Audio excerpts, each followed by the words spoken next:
Hi, welcome to this week's Fundraising Friday. This week, we're talking about how to use stories in your appeals, whether we're talking about your annual fund appeal, whether you're talking about meeting with the donor, whether you're talking about a grant appeal.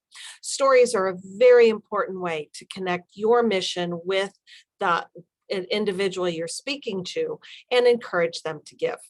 Brain research says that when we hear a story, it actually releases chemicals in the brain that make us feel more generous, more giving, and more connected to the storyteller. So make sure you're telling those stories. Now, what's the best way to do that? First of all, make sure you have a logical flow to what you're talking about. This is especially important in grant applications. One section should easily move to the other section so it feels like you're telling a story about your organization.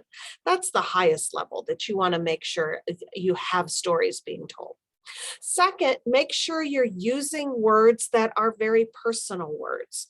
I don't talk about children, I talk about kids.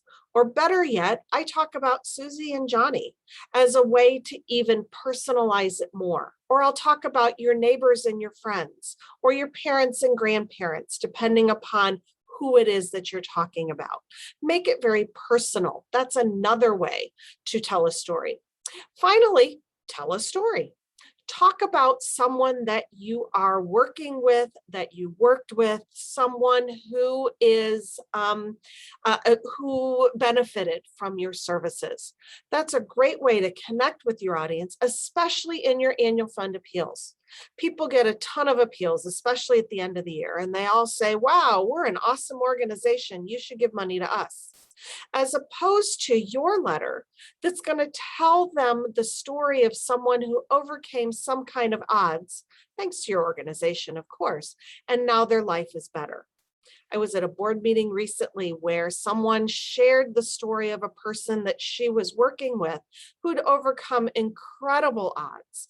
And at the end of the meeting, the end of the story, a couple people said, oh my gosh, how can I support this person and this family? That's the power of stories. Make sure you're using them in your appeals to try and have that reaction with the person who's reading it or hearing it. That's this week's Fundraising Friday. Thanks. Have a great weekend.